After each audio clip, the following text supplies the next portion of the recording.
ಒಂದು ತಿಪ್ಪೆಗುಂಡಿಯಾಗಿದ್ದು ಈ ಮಟ್ಟದಲ್ಲಿ ಬರ್ತಾ ಇದೆ ಅಂದ್ರೆ ಆ ದೇವಿಯ ಒಂದು ಶಕ್ತಿ ಇರಲೇಬೇಕು. ಅದಕ್ಕೆ ಪರಿಶ್ರಮನೂ ಅಷ್ಟೇ ಇರ್ತದೆ.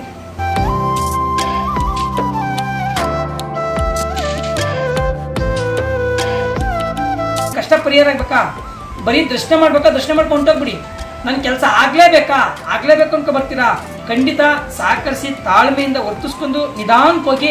ತಾಯಿಯ ಶಕ್ತಿ ಖಂಡಿತ ಅದೇ ನಿಮಗೆ ಪರಿಪೂರ್ಣ ಒಳ್ಳೆಯದಾಗ್ತದೆ. ನಂಬಿಕೆಯಿಂದ ಬನ್ನಿ, ನಂಬಿ ಖಂಡಿತ ನೀವು ಯಶಸ್ಸು ಕಾಣ್ತೀವಿ.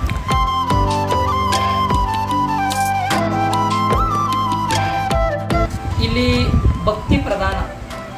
ಭಕ್ತಿ ಪ್ರಧಾನವಾಗಿ ಬಂದರೆ ಖಂಡಿತ ನಿಮ್ಮ ಕೆಲಸ ಆದೇ ಆಗ್ತದೆ. ಪ್ರತಿಯೊಬ್ಬರು ಭಕ್ತರ ಹತ್ರ ಅವರೇ ಅನುಭವ ನಾವು ಕೇಳ್ಕೋಬೇಕು. ಅನುಭವ ಕೇಳ್ಕೊಂಡಾಗಲೇ ಅದು ಗೊತ್ತಾಗಲಿಕ್ಕೆ ಸಾಧ್ಯತೆ. ಯಾಕಂದರೆ ದೇವಿಯ ಒಂದು ಮಹಿಮೆ ಹೆಂಗೈತೆ, ಆ ದೇವಿಯ ಈ ಜಾಗದ ಒಂದು ಶಕ್ತಿ ಹೆಂಗೈತೆ.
ಇಲ್ಲಿ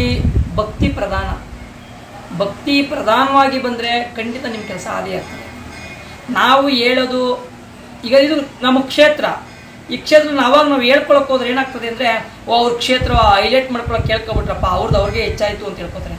ಇದು ನಾವು ಅನ್ನೋದಲ್ಲ, ಪ್ರತಿಯೊಬ್ಬರು ಭಕ್ತರ ಹತ್ರ ಅವರೇ ಅನುಭವ ನಾವು ಕೇಳ್ಕೋಬೇಕು. ಅನುಭವ ಕೇಳ್ಕೊಂಡಾಗಲೇ ಅದು ಗೊತ್ತಾಗಲಿಕ್ಕೆ ಸಾಧ್ಯತೆ. ಯಾಕಂದರೆ ದೇವಿಯ ಒಂದು ಮಹಿಮೆ ಹೆಂಗೈತೆ, ಆ ದೇವಿಯ ಈ ಜಾಗದ ಒಂದು ಶಕ್ತಿ ಹೆಂಗೈತೆ. ಯಾಕಂದರೆ ಒಂದು ತಿಪ್ಪೆಗುಂಡಿಯಾಗಿದ್ದು ಈ ಮಟ್ಟದಲ್ಲಿ ಬರ್ತಾ ಇದೆ ಅಂದರೆ ಆ ದೇವಿಯ ಒಂದು ಶಕ್ತಿ ಇರಲೇಬೇಕು. ಅದಕ್ಕೆ ಪರಿಶ್ರಮನೂ ಅಷ್ಟೇ ಇರ್ತದೆ.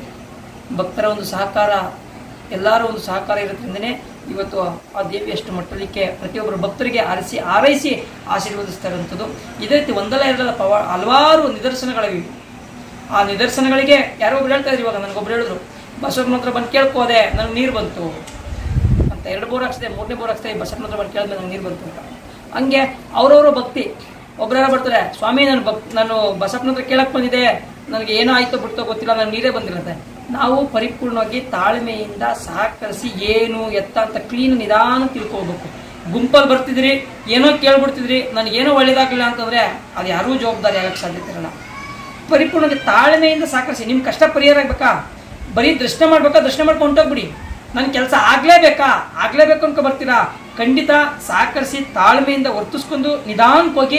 ನಿಮ್ಗೆ ಆರೋಗ್ಯದೇ ಆಗ್ಬೋದು, ಈಗ ಕೇಳಿದ್ರು ನೀವು.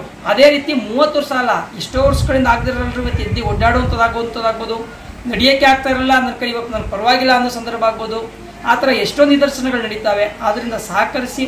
ತಾಯಿಯ ಶಕ್ತಿ ಖಂಡಿತ ಅದೇ ನಿಮಗೆ ಪರಿಪೂರ್ಣ ಒಳ್ಳೆಯದಾಗ್ತದೆ. ನಂಬಿಕೆಯಿಂದ ಬನ್ನಿ, ನಂಬಿ ಖಂಡಿತ ನೀವು ಯಶಸ್ಸು ಕಾಣ್ತೀವಿ.